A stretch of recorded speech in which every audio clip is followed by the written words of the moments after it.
Greetings, I'm Solidus-Skully, and welcome back to the Megaman X commentary, where today, we're gonna take on our next Maverick, Storm Eagle. Truly, the most American of all of the Mavericks. Actually, I don't know if any of these Mavericks have nationalities or not, whatever really. Storm Eagle! The source of, many secrets. But again, also a lot of good stuff as well. Pretty much taking place at a little airfield sort of thing. And yeah, probably has by far one of my favourite themes in the entire X series, really. I mean, admittedly though, again, whenever I think about Mega Man X, this is the song that immediately pops into mind. And I guess while I'm on the topic, the game's soundtrack. It is iconic for one of many reasons, namely which it's just, really fucking cool.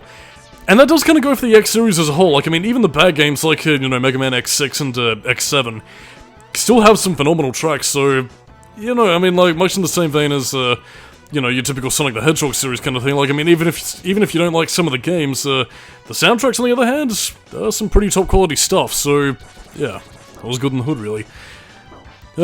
Spike fuckers. The descendants of the Sniper Joes from Mega Man Classic. How I loathe them. But at least we got a bit of extra health for our troubles. They just won't stop attacking. But yeah, you can technically take out all these canisters with the Flame Wave, or instead, if you're persistent enough with your Mega Buster, just take it out and hide a few hidden secrets. But there's one in particular that requires the Fire Wave, which is part of the reason why it does pay dividends to, do Flame Man the stage, first and foremost. Because in terms of, taking on, starting Mavericks, Storm Eagle is also a pretty decent one to, well, start off with, really.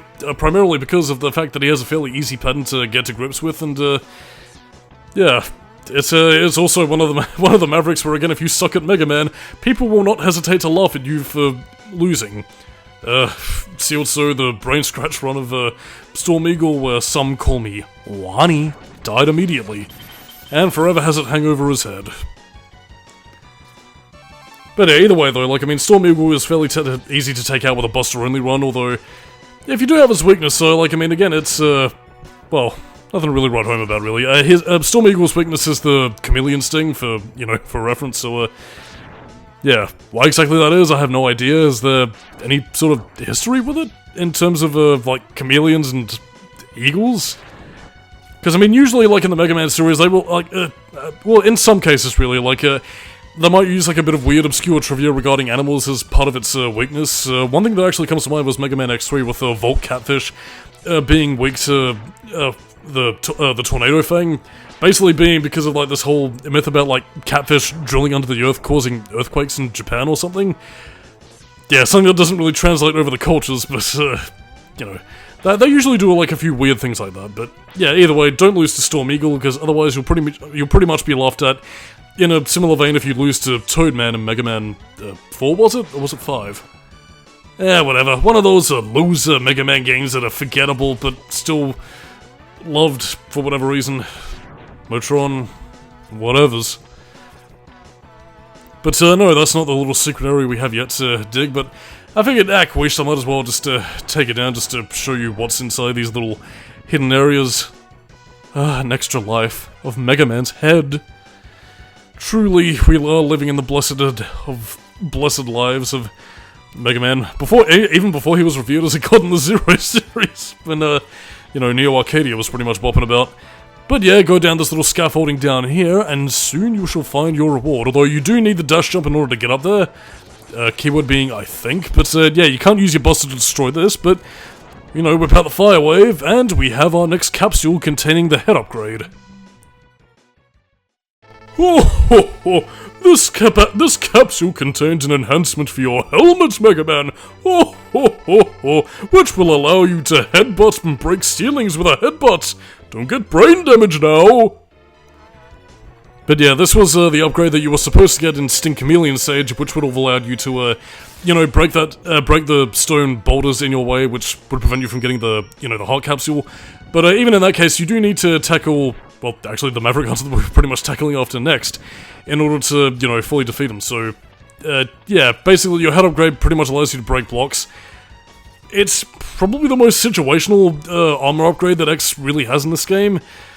Well, I mean, I say that, but I'm also comparing it to some other games in the X series, which, I mean, X2 and X3 pretty much use it, you know, the helmet upgrade as use this to locate special items, which, you know, in fairness is cool that they put that in the game themselves, rather than, you know, having to look up, like, a, you know, a gaming magazine or, like, an FAQ guide on the internet and years later, but, yeah. I mean, the headbutt thing is a bit situational, but it is important because you do need it to get, well, arguably the most useful armor upgrade, you know, the charge shot ability, which you can actually get in Flame Mammoth stage, but that's all going to be for our return visits. For the time being, for the rest of this part, we're pretty much dealing with the rest of the Mavericks in this stage, and that's pretty much all she wrote.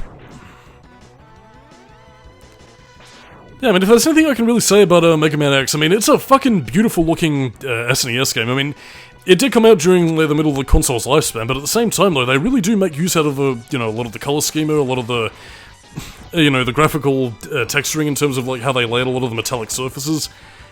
I don't know, it's a really beautiful looking game, and it just, I don't know, it just hits me in all the right ways.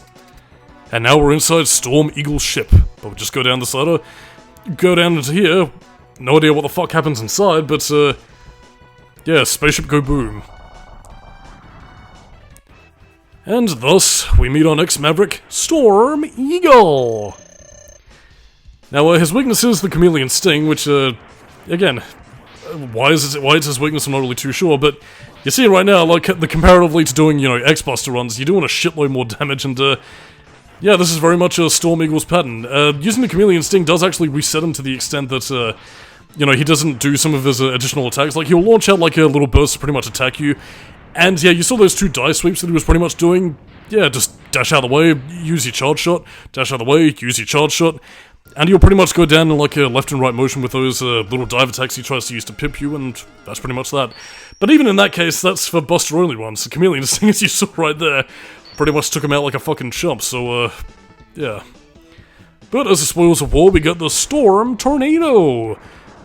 Weakness of Flame Mammoth, and something that can come in quite handy with, well, a lot of the game's obstacles, really. But alas, onwards to new adventure. In this case... yeah, Octopus Man.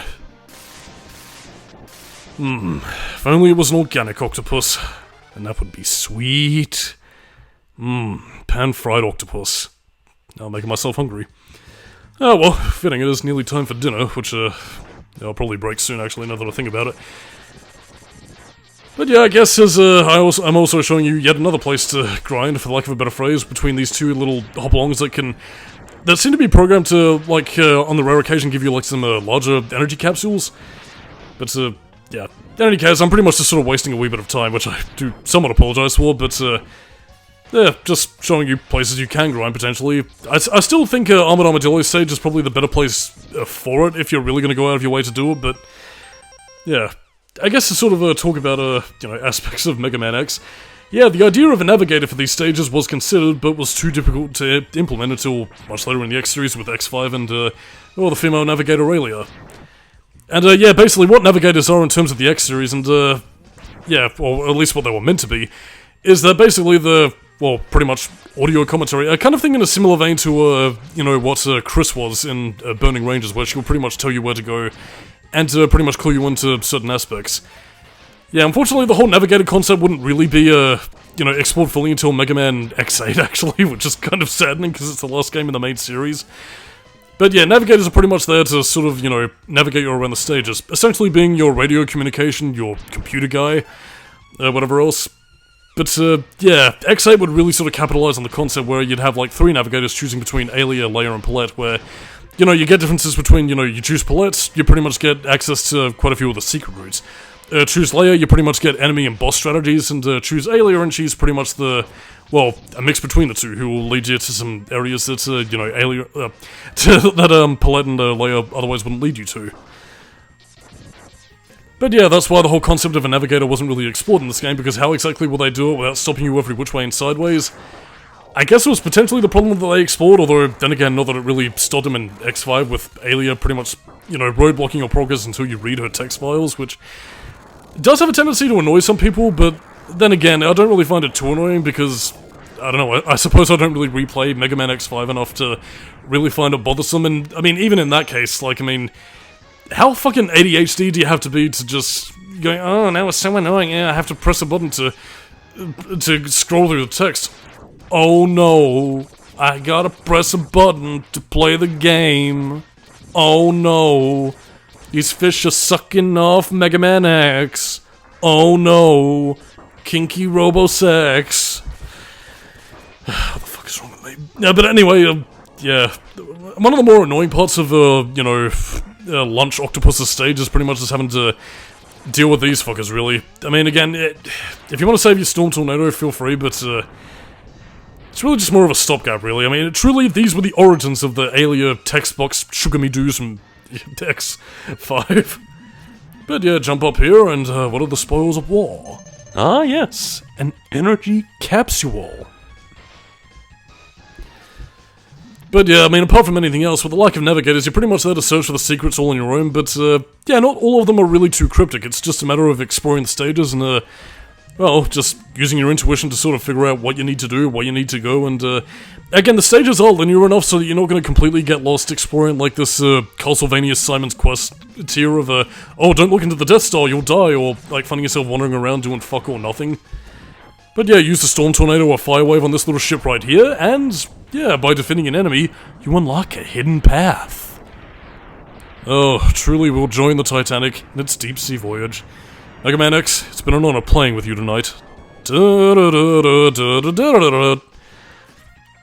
And now we get into this fucking, like, Zelda 2 Adventure of Link-style arena with this dragon boss fight, and, yeah, I want to say the Storm Tornado was its weakness as well, but, yeah, it is its weakness. I don't know what the fuck I was saying.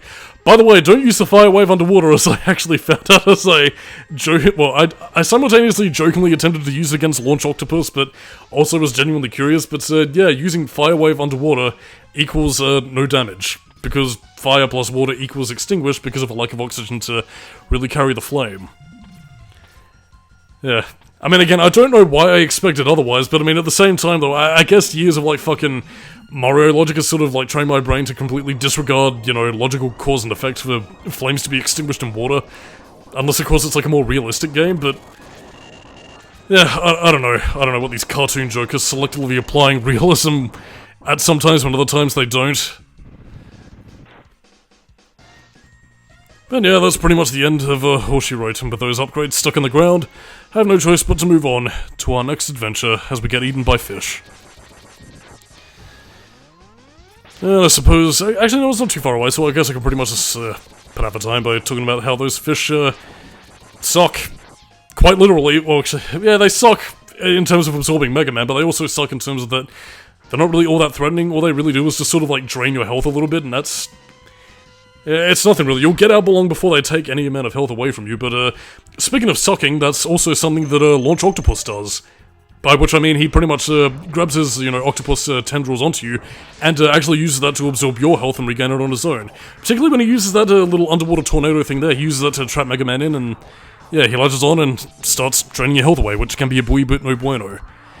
Anyway, Launch Octopus's weakness is pretty much the rolling shield, which you get from, you know, Armored Armadillo, but I'm saving him for last, for he is my nemesis, and I will destroy him. Stars. But yeah, there is pretty much no other additional weakness for, you know, Launch Octopus, which is kind of weird, because, like, I mean, some Mavericks do also technically have, like, a secondary weakness in some cases, but other times, they don't really. You'll be seeing this a little bit later on when I test it out with Flame Mammoth, but, yeah, it's a bit of an odd duck, really. In any case, so, yeah, I mean, Launch Octopus isn't too difficult, provided you don't let him latch onto you and steal your energy, but, yeah, the most annoying thing about him is technically those, well, little missiles that he launches out. I mean, again, it is part of his primary weapon, obviously, but, yeah, those torpedoes can, be a wee bit of a pain in the arse, and, yeah, I mean, not the best Maverick, not the worst either, but, you know, his weapon does come in handy, particularly for a very troublesome part as we get to the final stage in the game, so, you know what, I'll stay my tongue on that, because, yeah. Come on, Launch Octopus. Get into my guts, and into a nice basket of scrod and fish and chips, and delicious seafood. And by the way, if you've ever actually had a fried octopus, really fucking nice, actually. Actually, I had a little bit in Japan, and I've enjoyed tasty octopus ever since. Yeah! Yeah, what is spoils of war? Well, we saw that he has torpedoes, so what else can we get other than Horming Torpedo? It's meant to be homing torpedo, but Japanese language. It's actually part of the reason why I mentioned Bills at Buffalo from Mega Man X3, which I'm trying to think actually, I don't think it was technically in the SNES version, but it was actually in the PlayStation version, where they named him Bills at Buffalo, for whatever reason. In any case though, we now have our final Maverick of the parts, well, until we tackle Armored Armadillo, Boomer Kuwanger! Kuwanger basically being Japanese for a cockroach, I believe, and yeah, Boomerang Kuwanger. In essence, he's pretty much Cutman. Well, he's pretty much Cutman in the sense that, he has a cutting ability, it boomerangs around and pretty much allows you to get certain items, so, yeah, that's pretty much it. And a very useful facet of Boomer Kuwanger's ability to obtain items, as well as being Sting Chameleon's weakness, so, yeah. To kind of discuss Boomer Kuwanger's stage, though, it is pit with a fair few hazards, and, well, again, pip damage enemies such as those turrets right there that'll pretty much just sort of do wee bits of damage and, just be there to sort of laugh at you and just give you the business, which, it does make the stage itself a little bit in my eyes. I mean, if I had to pick a stage that I probably like the least, it'd pretty much be this one by technicality, but it's not even really because it's a bad stage, it's really just because there's just more minor annoyances in it than anything else, so it's the worst by means of mild annoyance as opposed to, like, anything genuinely wrong with the design. I mean, I will say this, there are far worse designed stages in Mega Man games to come, which is part of the reason why I'll likely never be touching Mega Man X6 with a fucking dodgeball, because holy fucking shit. Ugh. Nightmares. The nightmares never end. Pew pew pew, I'm shooting lasers at you. Yeah, and in keeping with Mega Man tradition, spikes are instant kills, so make sure you don't get trapped underfoot, because otherwise, well, instant death. Unless, of course, you have invincibility frames, I think, because in which case you might survive a bit longer, but then if you touch the spikes, pump it up, and pew pew pew pew! Ugh. It's just giving me nightmarish flashbacks to Doppler Stage 2. The fucking snail things where if you fucking air dash too fast, oh no, bam, sadness. But yeah, I mean again, in keeping with a lot of Mega Man traditions, instantaneous crushing, spikes, being instant death, and of course disappearing blocks in some cases.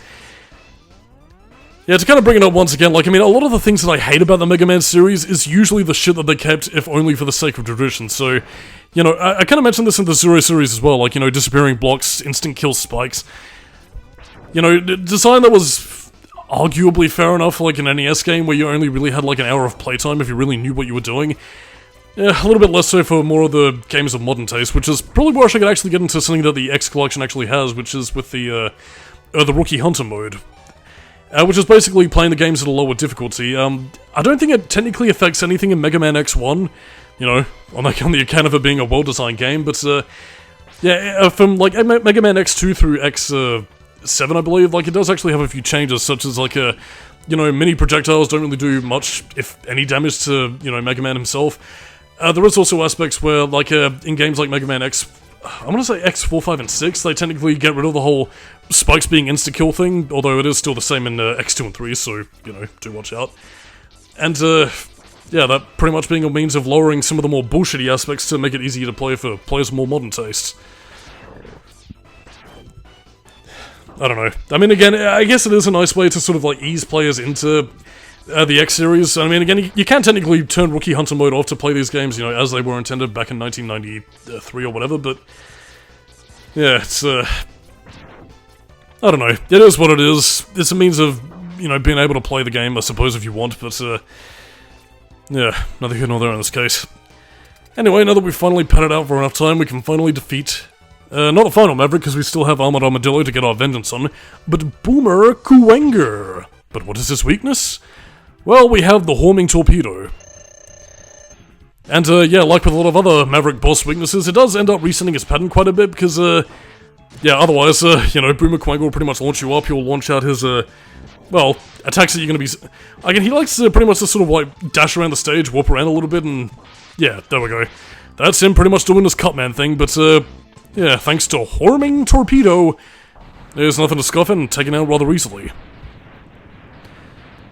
But yeah, I suppose before we take out Armored Armadillo, we're probably going to be doing a bit of a cleanup, because not only do we have to get the rest of the upgrades, but in turn, yeah, showing off a few little hidden secrety things, and in the meantime, I'm actually going to be taking a break and, yes, getting some dinner, because I'm hungry, need food. And also, my cat is looking rather cute at the door. She wants food, and I cannot deny her. So, I'll see you guys in a little bit, so catch you dudes and dudettes next time. Bye-bye.